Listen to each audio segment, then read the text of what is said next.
The prescription bottle slipped from Bianca Middleton's trembling fingers, scattering across the ice-covered steps of the Chicago Cultural Center like dice thrown by fate. February wind cut through her thin scrubs as she dropped to her knees, her broken bag spilling her grandmother's heart medication across the frozen concrete. Pedestrians rushed past, their faces buried in scarves, unwilling to stop in the bitter cold. Bianca's hands shook, not from the cold, but from exhaustion. 83 hours this week. Her grandmother's stroke. The bills are piling up like snow against her apartment door. Then a shadow fell across the sidewalk. Expensive leather shoes stopped beside her worn sneakers. A hand in a black wool coat reached down, collecting scattered pill bottles with surprising gentleness. She looked up at the stranger's face, sharp features, unreadable eyes, and managed a tired smile. She had no idea she'd just met the most dangerous man in Chicago. Before we dive into this shocking story, if you're watching from Australia, anywhere in the USA, the UK, or anywhere in the world, drop your city in the comments. I want to see how far this voice is reaching. While you're there, hit the subscribe button. Stories like this aren't just entertainment. They're real experiences that teach us about love, trust, human behavior, and the uncomfortable truths people face. By subscribing, you're joining a community that values honest storytelling and meaningful conversations. Your likes and comments help this message reach someone who might need it. Now, let's get into what happened to Bianca. Bianca Middleton had learned long ago that survival meant moving forward, even when exhaustion made every step feel impossible. At 33, she carried the kind of weariness that settled into bones, not from age, but from responsibility that had arrived too early and stayed too long. The Chicago winter cut through her thin scrubs as she emerged from Rush University Medical Center at 11 p.m., her second double shift that week. The Willis Tower loomed in the distance, its lights a reminder of a world that felt increasingly distant from her own. She pulled her inadequate coat tighter, the fabric worn thin at the elbows, and began the familiar trek to the Red Line station. Inside her canvas bag, the zipper broken for the third time this month, she carried her grandmother's medications, picked up during her lunch break. Pearl Middleton, 78 years old and stubborn as Chicago winter, had raised Bianca alone after the car accident that took her parents when she was 9. Now, it was Bianca's turn to be the caretaker, and she wore that responsibility like a second skin. The apartment in Bronzeville wasn't much, but it held 3 generations of memories. Her grandmother's teaching awards still lined the hallway, dusty reminders of a woman who'd shaped hundreds of lives in Chicago's public schools. Now, that same woman needed help remembering which day it was. Bianca's phone buzzed with another text from the hospital. "Can you pick up an extra shift Thursday?" She was already working 80 hours a week. Her reflection in the train window on the Red Line showed dark circles under her eyes, hair pulled back in a hasty bun, scrubs visible under her winter coat. But the overtime meant another mortgage payment, another month of her grandmother's medications, another week of keeping the lights on. The financial pressure was crushing her, slowly and methodically, like Chicago's winter cold seeping through inadequate walls. 3 months earlier, Shota Nagase stood in his corner office on the 40th floor of a building overlooking the Chicago River, watching boats cut through water that reflected the city's skyline like broken glass. His reflection in the window showed a man who'd learned to wear power like armor, tailored suit, expressionless face, hands that never trembled even when signing orders that would ruin lives. The legitimate business, Nagase International Trading, imported electronics, textiles, and specialty goods from across the Pacific. The reality was more complicated. Money flowed through his operation like the river below, and not all of it could withstand scrutiny. protection fees from Chinatown businesses, loans with interest rates that could crush a family in months, information brokering that kept him valuable to people who preferred staying invisible. Michael Bonanno entered without knocking, a privilege reserved for Shota's enforcer. The Kowalski situation is handled. He won't be late again. Shota didn't ask what handled meant. He'd stopped asking those questions years ago. Around the same time, he stopped flinching at the consequences of his orders. Eloise mentioned the audit is clear. Clean as always. She's good at keeping the walls between business and business. Michael's scarred knuckles rested on the desk. You want me at the meeting with the South Side crew tonight? No, I'll handle it alone. Shota turned from the window. Fear works better when they can't predict what I'll do next. This was the truth of Shota Nagase. He'd built an empire on calculated unpredictability. Be generous one moment, ruthless the next. Never let anyone see the pattern. Never show weakness. Never let sentiment cloud judgment. He learned this the hard way. 15 years ago, he'd arrived in Chicago with legitimate ambitions and a business degree from Osaka University. He wanted to build something honorable to make his late father proud. Then came the recession, the failed partnerships, the debts that piled up like snow in a Chicago winter. When legitimate doors closed, other doors opened, the kind that didn't close once you walked through them. His first compromise had been small, storing merchandise for a businessman who needed to avoid certain taxes. Then came loans to desperate people at rates that made him uncomfortable. Then collection work that occasionally required intimidation. Each step deeper felt justified by circumstances, until one day he looked in the mirror and barely recognized himself. But recognition didn't matter anymore. Survival did. Power did, ensuring that no one could ever make him desperate again. The phone on his desk buzzed. Eloise's voice came through the speaker. Detective McMahon is downstairs. Says he just wants to talk. Shota allowed himself a thin smile. Send him up. Let's not keep Chicago's finest waiting. William McMahon entered 5 minutes later, his tired eyes taking in the office's expensive minimalism. The black leather furniture, the abstract art that probably cost more than his annual salary, the floor-to-ceiling windows that made Chicago look like a kingdom spread at Shota's feet. Detective, to what do I owe the pleasure? Shota gestured to a chair he knew McMahon wouldn't take. Cut the courtesy, Nagase. 3 businesses on Cermak Road suddenly decided to hire your security consulting service. The same week, they stopped paying the Moretti crew. You wouldn't know anything about that. I provide legitimate security services. If businesses choose to hire me, that's their prerogative. McMahon stepped closer. You know what I think? I think you're a parasite dressed in expensive suits. You came to this country and decided to poison it from the inside. Shota's expression didn't change, but something flickered behind his eyes. Careful, detective. Your bias is showing. I'm not biased against you because you're Japanese. I'm biased against you because you're a criminal who thinks money and lawyers make you untouchable. McMahon leaned on the desk. But everyone makes mistakes. Everyone has a weakness. And when I find yours, I'm going to enjoy watching everything you build come down. After McMahon left, Shota returned to the window.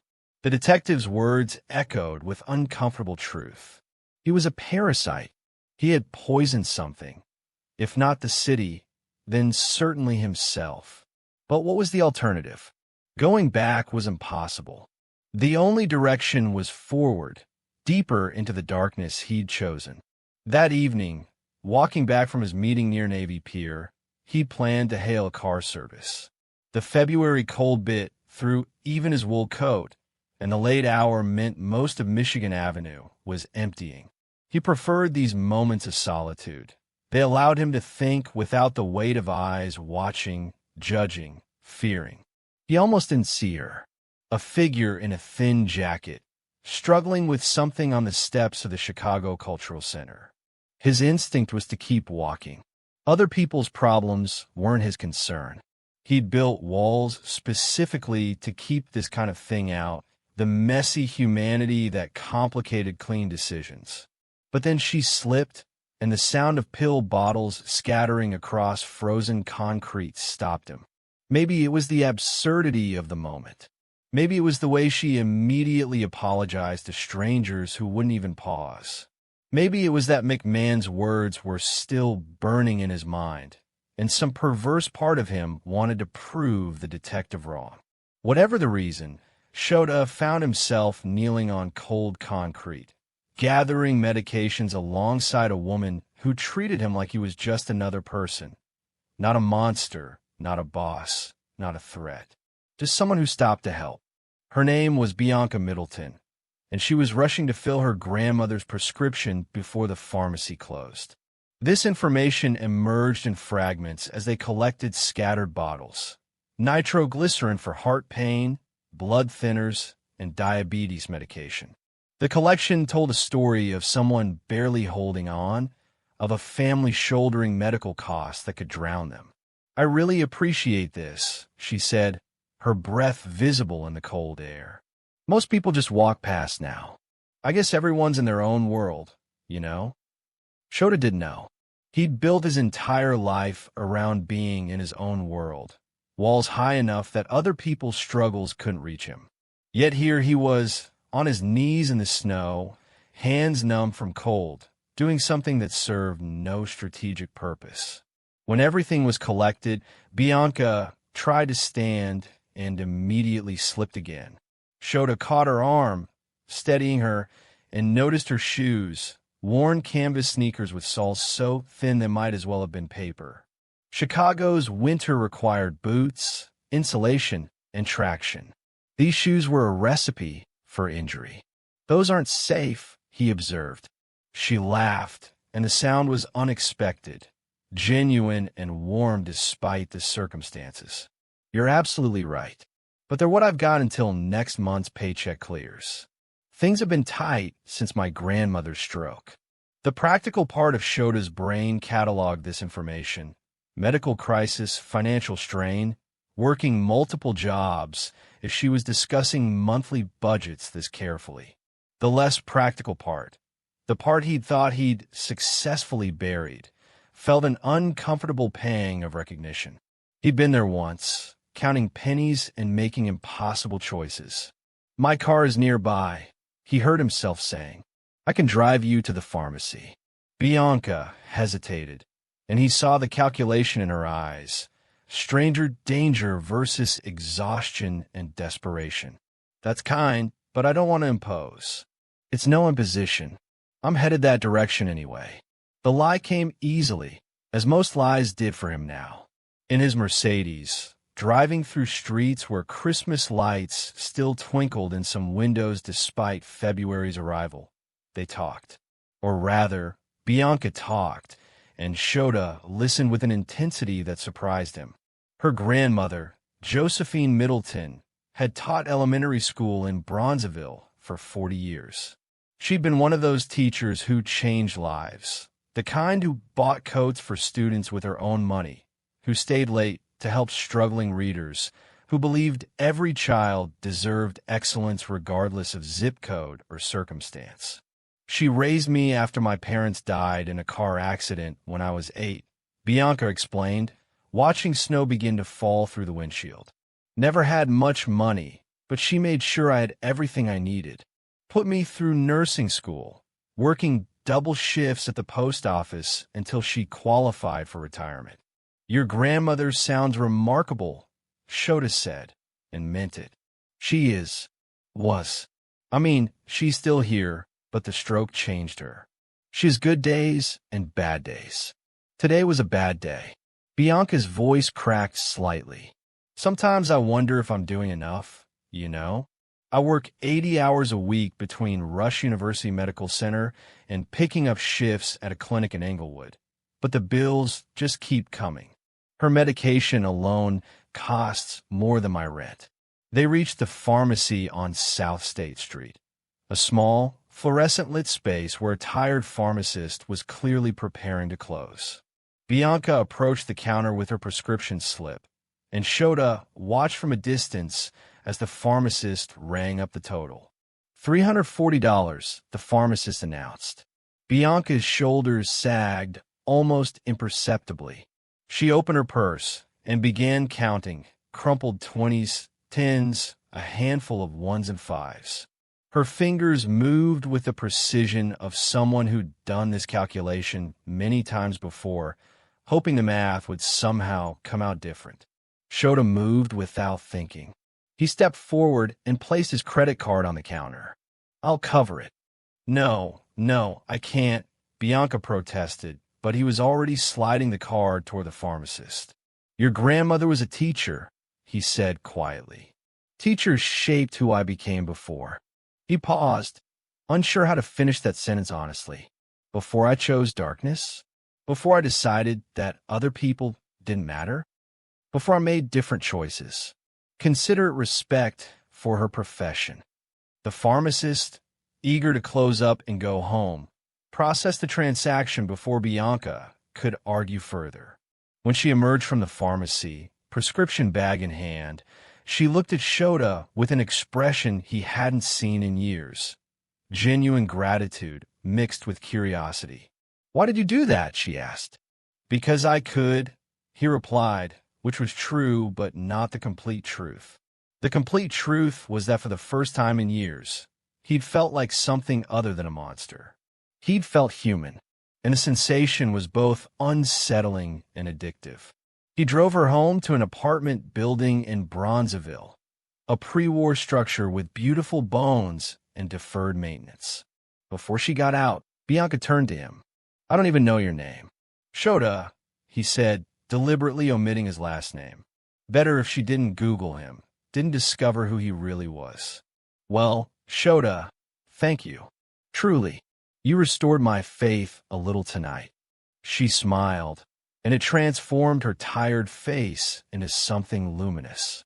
"The world needs more people like you." As he watched her disappear into the building, that last sentence echoed uncomfortably. "The world needs more people like you." If she only knew, if she had any idea who he really was, what he really did, she would run. She would look at him with the fear and disgust he'd come to expect from everyone else. But she didn't know. To Bianca Middleton, he was just someone who'd helped a stranger on a cold night. And for reasons he couldn't fully explain, Shota desperately wanted to keep it that way. Over the following weeks, Shota found himself doing something unprecedented, thinking about someone else's well-being. He told himself it was idle curiosity, a momentary fascination that would fade. But it didn't fade. Through discreet inquiries, the kind his organization excelled at, he learned more about Bianca Middleton, registered nurse at Rush University Medical Center, working in the intensive care unit, picking up additional shifts at a free clinic in Englewood despite already working 60-hour weeks at the hospital, living with her grandmother in a one-bedroom apartment, sleeping on a pull-out couch so Josephine could have the bedroom, behind on utility bills, student loans from nursing school that would take 15 years to pay off at her current rate. The picture that emerged was of someone drowning slowly, maintaining a smile while water rose past her chin. Shota made a decision that he knew was irrational, possibly dangerous, and definitely inconsistent with every principle he'd built his life around. He would help her, but she could never know the help came from him. The first intervention was subtle, using connections at Rush University Medical Center, the kind of connections that came from making strategic donations to the hospital foundation. He arranged for a billing error review of Josephine Middleton's account. The review discovered that she'd been incorrectly charged for several procedures, resulting in a $12,000 credit to her account. Then came the code. Through Eloise, who had no idea why her boss suddenly cared about charitable donations, Shota arranged for Rush's Employee Assistance Program to receive an anonymous donation specifically for winter clothing assistance. Bianca's supervisor randomly selected her to receive a high-quality winter coat and insulated boots. The landlord of Bianca's building, a man named Viktor Petrov, presented a different challenge. Petrov had been planning to raise rents by 15%, a legal increase that would nonetheless push Bianca past her breaking point. Michael Bonanno visited Petrov, not threatening exactly, but making it clear that certain powerful people had taken an interest in the building and would view rent stability very favorably. Petrov decided to forego the increase. Through it all, Shota told himself he was simply correcting inefficiencies, directing resources to where they do good. But the truth he couldn't quite face was simpler and more frightening. Bianca Middleton had seen him as human, and he would do almost anything to protect that perception, even if she never knew he was protecting it. The danger came from an unexpected direction. In late March, Michael Bonanno brought concerning news to Shota's office. A rival organization, headed by a man named Dmitry Volkov, was expanding operations into Bronzeville. Volkov specialized in protection rackets. Pay us, and we protect you from us. It was brutally simple and effective in neighborhoods where police response was slow and residents had limited options. Volkov's crew is targeting 20 buildings in Bronzeville, Michael reported, laying out a map on Shota's desk. Including this one. His finger landed on Bianca's address. Standard operation. They'll start small, break a window or two, then approach landlords with security proposals. The strategic response was obvious. Let Volkov take Bronzeville. Shota had no operations there, no particular interest in the area. Getting involved would mean conflict, risk, and potential exposure to law enforcement attention. Every rational calculation said to stay out of it. Set up a meeting with Volkov, Shota heard himself saying. Michael's eyebrows rose. Boss, Bronzeville isn't our territory. We got no stake there. We do now. The meeting happened 3 days later in a warehouse near Archer Avenue. Neutral ground where both parties brought equal numbers of muscle and maintained a veneer of civility over underlying violence. Dmitry Volkov was a thick-necked man with prison tattoos climbing his neck and a reputation for cruelty that occasionally crossed into outright sadism. He greeted Shota with false warmth. Nagase, didn't expect to see you over this. Since when do you care about Bronzeville? I'm establishing interest there, Shota replied evenly. Your expansion plan conflicts with mine. Volkov laughed. You're bluffing. You've got Chinatown, the financial district, and parts of the South Loop. Bronzeville's never been on your radar. It is now. I'm asking you to redirect your expansion elsewhere. And if I don't, Volkov's smile showed gold teeth. Shota's expression remained neutral, but his voice carried the weight of absolute certainty. Then we'll have a conflict neither of us can afford. I'm prepared to invest considerable resources in protecting Bronzeville. Are you prepared to match that investment? The calculation played out on Volkov's face. Fighting Shota would be expensive, and Bronzeville wasn't particularly lucrative compared to other neighborhoods. On the other hand, backing down from a territorial challenge would make him look weak. You're protecting something specific, Volkov said slowly. Someone specific. That's interesting. That's a weakness. It's a priority, Shota corrected. There's a difference. After tense negotiation, Volkov agreed to abandon his Bronzeville expansion in exchange for Shota staying out of a lucrative smuggling operation through O'Hare Airport.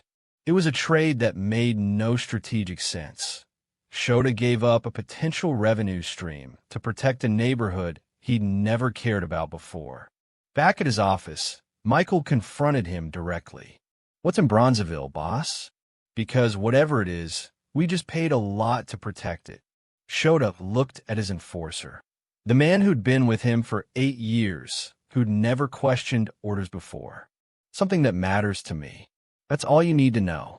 People in this business don't have things that matter, Michael said quietly. Things that matter become vulnerabilities. You taught me that. I was wrong. The admission hung in the air between them. Shota Nagase didn't admit mistakes.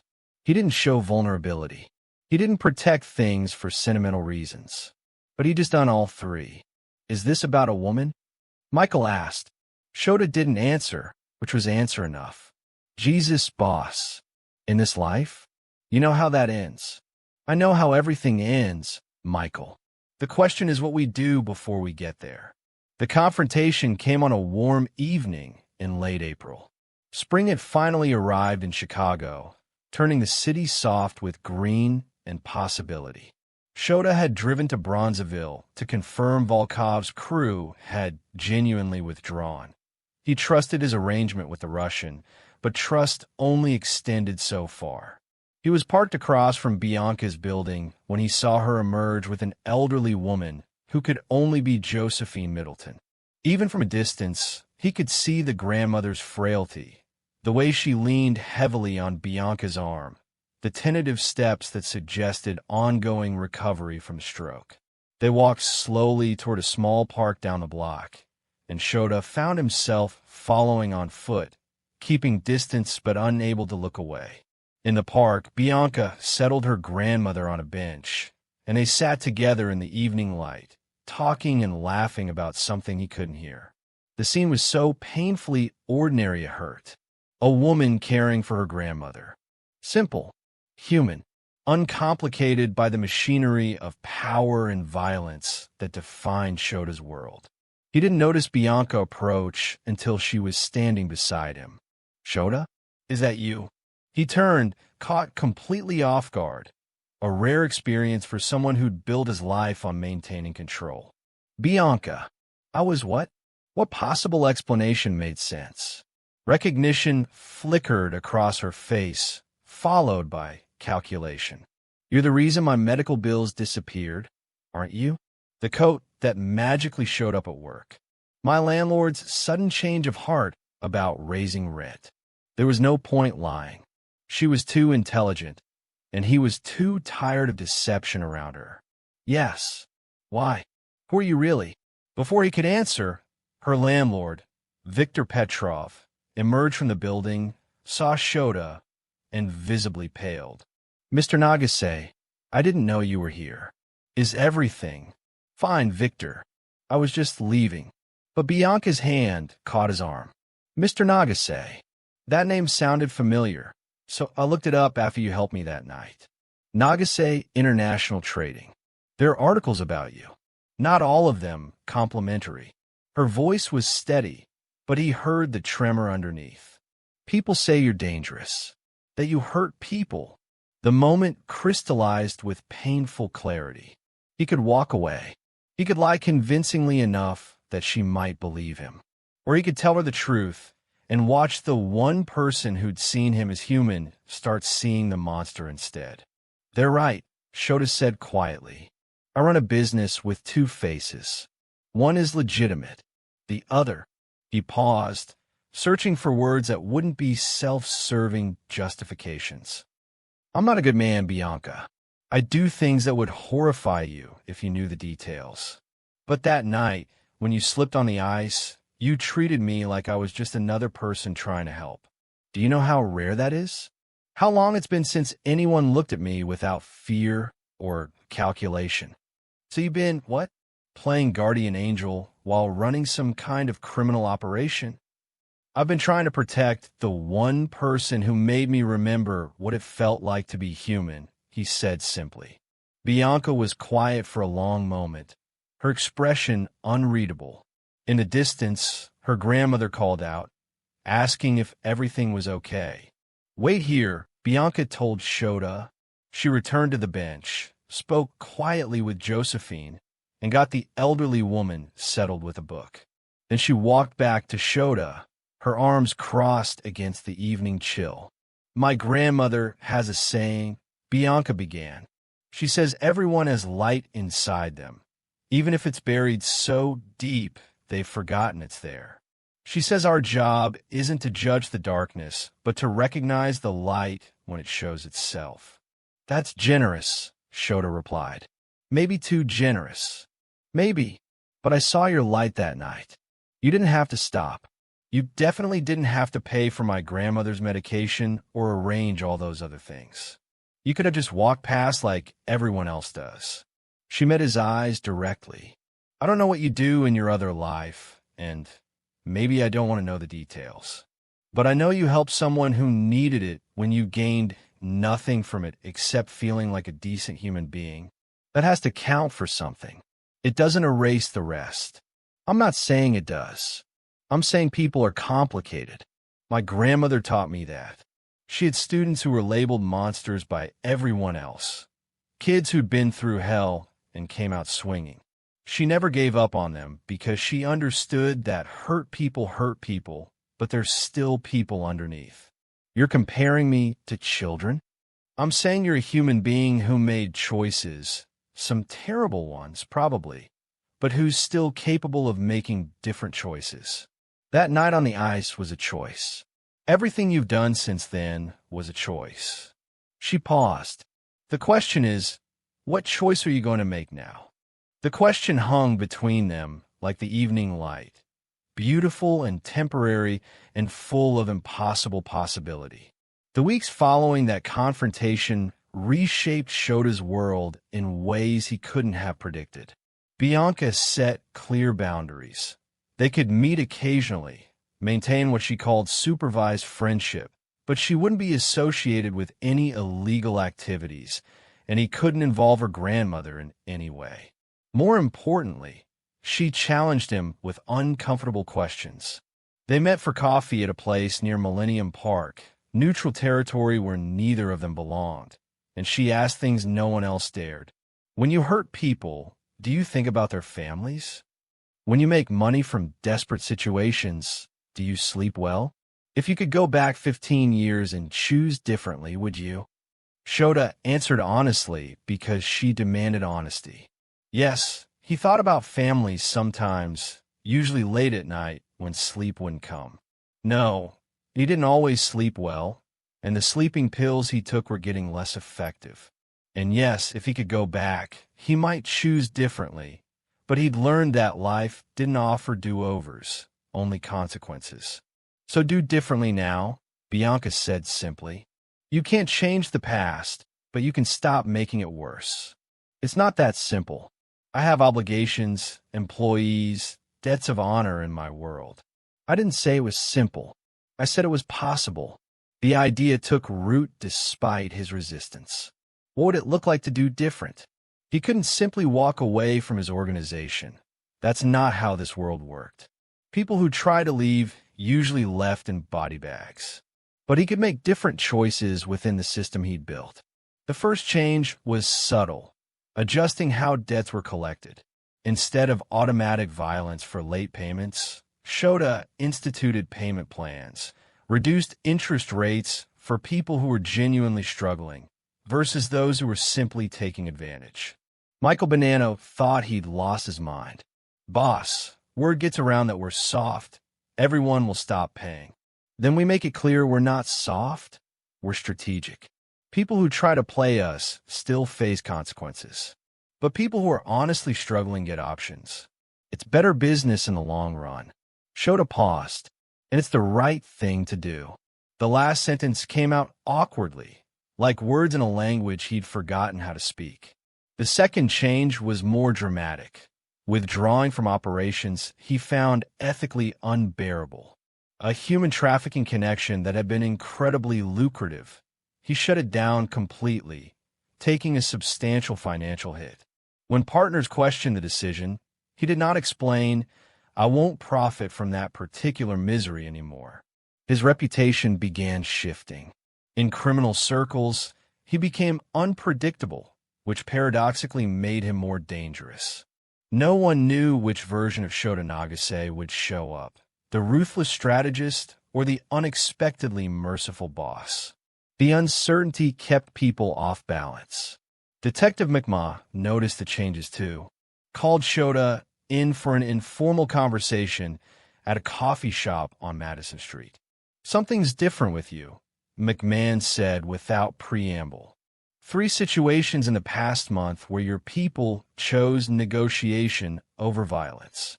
The human trafficking operation you were connected to suddenly shut down. You're making different choices." "Perhaps I'm getting older and wiser," Shota replied neutrally. "Or someone got to you. Someone made you remember you're human." McMahon leaned forward. "I still think you're a criminal. I still intend to build a case against you. But whatever's happening, whoever's influencing you, keep listening to them.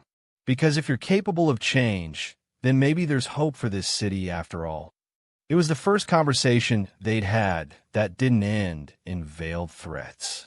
The crisis came in early June, just as summer was transforming Chicago into something almost unbearable with heat and humidity. Shota was in his office when Eloise entered with unusual urgency. "We have a problem. Volkov is making noise again." The Russian had honored their agreement about Bronzeville, but apparently he'd done research of his own. He knew about Bianca now, knew that Shota had sacrificed strategic advantage for personal reasons. And Volkov had decided that weakness was exploitable. The message came through intermediaries. Back off from certain operations, or Bianca Middleton would have unfortunate accidents. Nothing direct enough to prove, just bad luck that seemed to follow her. A robbery in her neighborhood, problems with her car, maybe issues at work. It was the oldest play in the book. Find what someone loves, threaten it, extract compliance. Shota's first instinct was pure rage, hot and consuming and dangerous. His second instinct was calculation, how to destroy Volkov completely while minimizing collateral damage.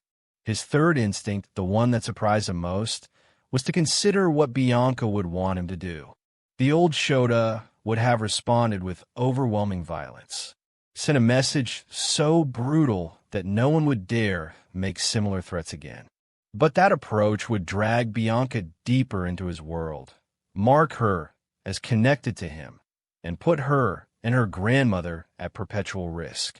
Instead, he made phone calls, used connections he'd built over 15 years, applied pressure in places that left no fingerprints. Within 48 hours, Volkov's operation was under investigation by the FBI for unrelated crimes. Shipments got intercepted. Key lieutenants found themselves facing unexpected legal troubles. Nothing traced back to Shota, but Volkov got the message. Bronzeville was permanently off limits, and the woman who lived there was under protection that extended far beyond what was rational. "You're changing," Eloise observed one day, reviewing quarterly reports in his office. "You're leaving money on the table, turning down opportunities that would have been automatic yes a year ago." "Business conditions change," Shota replied. "We're adapting." "No, you're changing. I worked for you 8 years. Shota, you're not the same person who hired me. Is that a problem?" Eloise considered the question carefully. "Honestly, I sleep better now. I always told myself I was just managing the legitimate side of things, that I didn't need to know about the rest. But I knew, and it ate at me." She paused. "Whatever's causing this change, I hope it continues." 6 months after their confrontation in the park, Shota found himself at an unexpected location. A small church in Bronzeville, where Josephine Middleton had taught Sunday school for 30 years. Bianca had invited him to her grandmother's 80th birthday celebration. "Are you sure about this?" he'd asked when she extended the invitation. "No," Bianca admitted, "but grandmother asked about the mysterious man who helped us. I told her about you. Not everything, but enough. She wants to meet you." The church basement was decorated with balloons and streamers that spelled out, "Happy 80th birthday, Josephine." Bianca's co-workers from the hospital were there, along with former students, now adults, who'd traveled from across Chicago to honor the woman who'd changed their lives. Shota felt absurdly out of place in his tailored suit among people in sweaters and comfortable clothes, bearing casserole dishes and homemade cakes. He'd brought an expensive bottle of wine that now seemed pretentious and wrong. Bianca rescued him, appearing at his side with a warm smile. "You came. I wasn't sure you would. You invited me. It would be rude not to." Shota Nagase worried about rudeness. "There's character development." She linked her arm through his, a gesture of easy familiarity that sent an uncomfortable warmth through his chest. "Come on, I'll introduce you to Grandma Josephine. Fair warning, she'll want to know everything about you." Meeting Josephine Middleton was like encountering a force of nature compressed into a 78-year-old body recovering from a stroke. Her eyes, sharp and assessing despite her physical frailty, studied Shota with the intensity of someone who'd spent decades reading children and seeing through their stories. "So you're the mysterious benefactor," Josephine said, her voice carrying the particular authority of a lifetime educator. "Bianca told me about you. Sit down. Let me look at you properly." Shota sat, feeling more uncomfortable than he did in confrontations with dangerous criminals. "My granddaughter says you've been kind to us, but that you're also a complicated man," Josephine continued. "I taught children for 40 years. You know what I learned? Everybody's complicated. Everybody's carrying something heavy. The question is what you do with that weight. What do you think I should do?" Shota found himself asking. "I think you should stop punishing yourself by being worse than you have to be," Josephine said, her stroke-affected speech slower but her mind clearly sharp. "Bianca told me about you. Not details, but enough. She said you helped us when you didn't have to. That tells me something important. You remember how to be good, even if you've forgotten how to believe you deserve to be." Those words haunted Shota for days. 6 months after that first meeting on the icy steps, Detective McMahon showed up at Shota's office with a different expression than usual. Not triumph, but confusion. "I can't figure you out," Nagase, McMahon admitted. "Your operation is changing. Debts are being forgiven. Dirty money is being washed cleaner than before. You shut down that trafficking connection that we couldn't touch legally. What's your angle?" Shota considered his answer carefully. "Maybe I got tired of being what you think I am. Criminals don't just wake up and decide to be better people. Why not? If they can wake up and decide to be worse, why can't the opposite be true?" McMahon studied him with a cop's suspicious eyes. "What's her name?" "Excuse me? People don't change without a reason. Usually it's love, faith, or fear. You don't strike me as afraid, and you don't seem religious. So I'm guessing it's a woman who made you start questioning your choices." Shota said nothing, which was confirmation enough. "Be careful," McMahon said, not unkindly. "Women like what they think you are, not what you actually are. Eventually, reality catches up." But the detective was wrong about one thing. Bianca knew exactly what Shota was. And somehow, impossibly, she'd chosen to see his potential for something better anyway. The reckoning came from an unexpected direction. In early summer, as Chicago bloomed with festivals and outdoor concerts, Shota received word that Dmitry Volkov wanted to renegotiate their arrangement. They met at the same warehouse near Archer Avenue, where they'd struck their original deal. But this time, Volkov brought twice as many men, and his smile had sharp edges. "I've been thinking about our arrangement," Volkov began. "The deal was I stay out of Bronzeville. You stay out of my O'Hare operation. But I've been watching, Nagase. I've seen how you've been changing, softening. Word in the street is you've gone weak." "Perception isn't reality," Shota replied evenly. "No? Then why are you forgiving debts? Why did you shut down the trafficking connection that was making you $500,000 a month? Why are you suddenly growing conscience?" Volkov leaned forward. "I'll tell you why. It's that nurse. The black woman in Bronzeville. You've caught feelings, and feelings make men weak." The temperature in the warehouse seemed to drop. Shota's expression didn't change, but everyone present felt the shift in atmosphere. "If you're smart," Shota said quietly, You'll never mention her again. Or what? You'll start a war over some woman you're trying to impress. Volkov laughed. You've lost your edge, Nagase. Time was, you'd have cut ties with anyone who made you vulnerable. Now you're protecting strangers and backing out of profitable operations. Word is getting around. You're soft. What happened next happened quickly. Michael Bonanno moved to intervene, but Shota was faster. In 3 steps, he had Volkov against a concrete pillar, forearm across the Russian's throat, applying just enough pressure to make breathing difficult. Listen carefully, Shota said, his voice carrying the weight of absolute certainty. You're right that I've changed, but I haven't become weak. I've become selective about where I apply strength. I'm done with operations that dehumanize people. I'm done with cruelty for cruelty's sake. But if you mistake that for softness, if you think that means I won't protect what matters to me, you've badly miscalculated. He released Volkov, who staggered backward, gasping. Stay out of Bronzeville. Stay away from anyone connected to me. And understand this. The fact that I choose mercy more often now makes it more terrifying when I choose otherwise. You don't want to be the example that proves that point. After Volkov and his crew left, Michael approached carefully. Boss, you just made an enemy.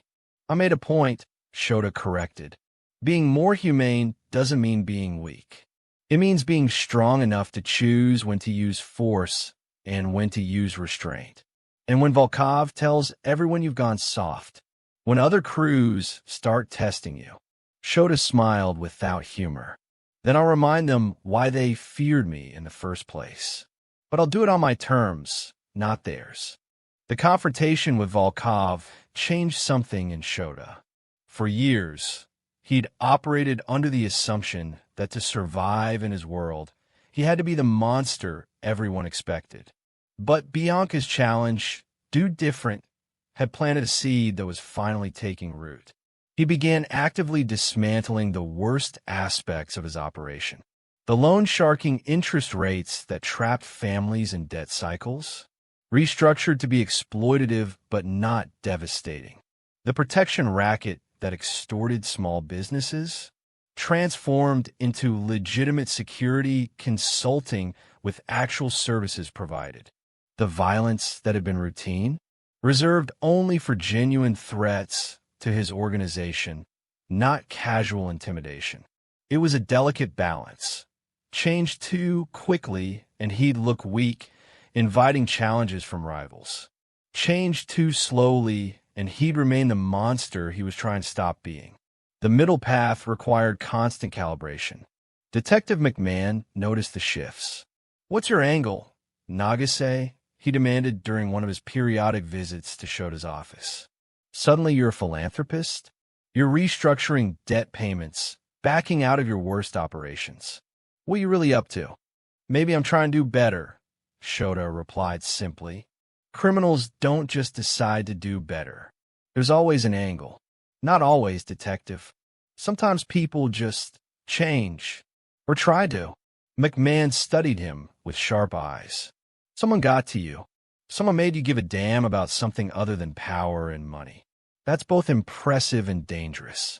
Because whoever that person is, they're your vulnerability now. Or my reason to be better. In your world, those are the same thing. McMahon wasn't wrong. Bianca had become both his inspiration and his greatest risk.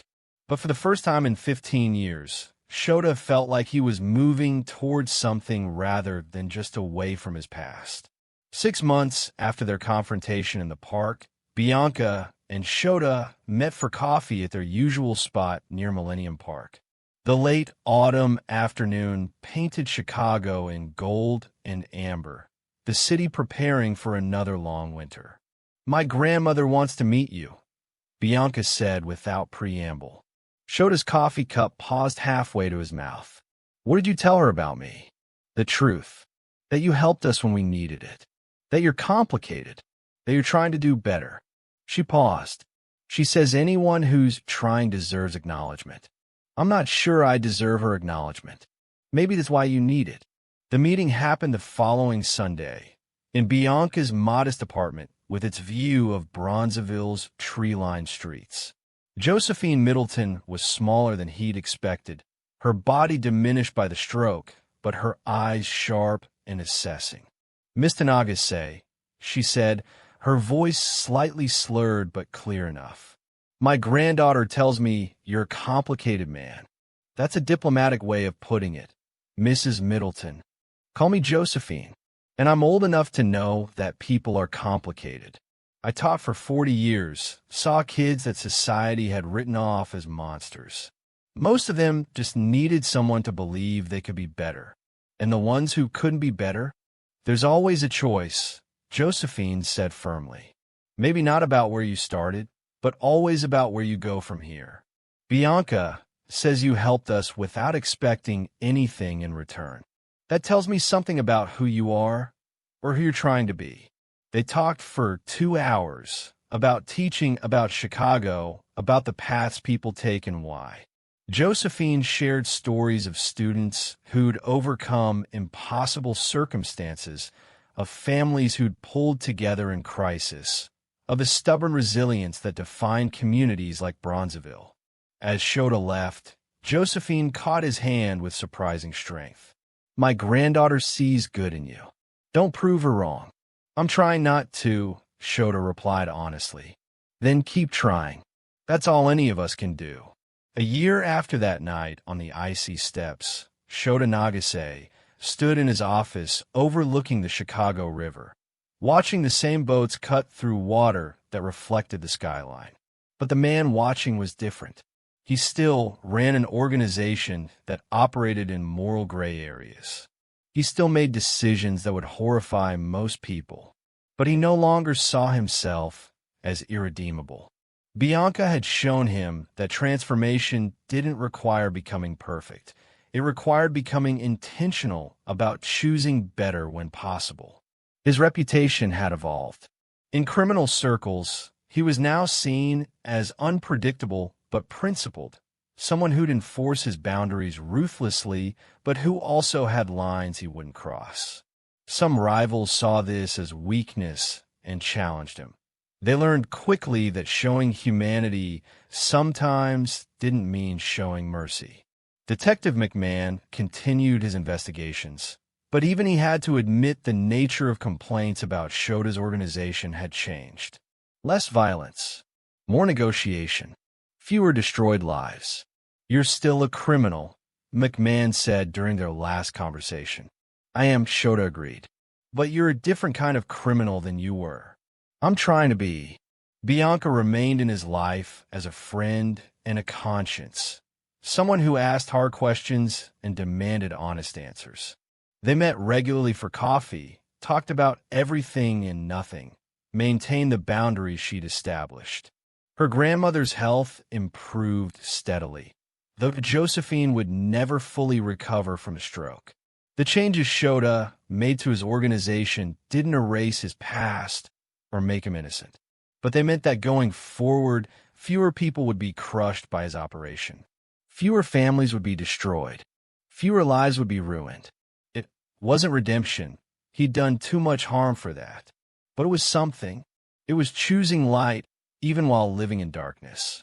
On a snowy evening in December, almost exactly a year after their first meeting, Shota found himself back at the Chicago Cultural Center. He stood on the steps where Bianca had dropped her prescription bottles, where their paths had intersected in a moment of pure chance. Or maybe not chance. Maybe sometimes the universe offers opportunities for change, and the only question is whether we're brave enough to take them. His phone buzzed with a text from Bianca. "Grandmother says come for dinner Sunday. She's making her famous pot roast. No excuses." Shota smiled, a real smile that reached his eyes, and typed back, "I'll be there." A year ago, he'd been a monster who everyone feared. He was still complicated, still flawed, still operating in a morally gray world. But he was also someone who'd learned that the greatest strength wasn't in being feared. It was in being brave enough to be human. The snow fell softly on Michigan Avenue, covering the city in white, making everything look clean and new. Shota Nagase turned up his collar against the cold and walked into the night, carrying with him the lesson that had changed everything. Sometimes being seen as human is the first step to becoming more human. And sometimes a monster can choose to be something else, not innocent, not absolved, but trying. Always trying. If this story touched you, if you've ever believed someone could change, or if you've been that person trying to choose better each day, drop a comment below about a moment when someone's kindness changed your perspective.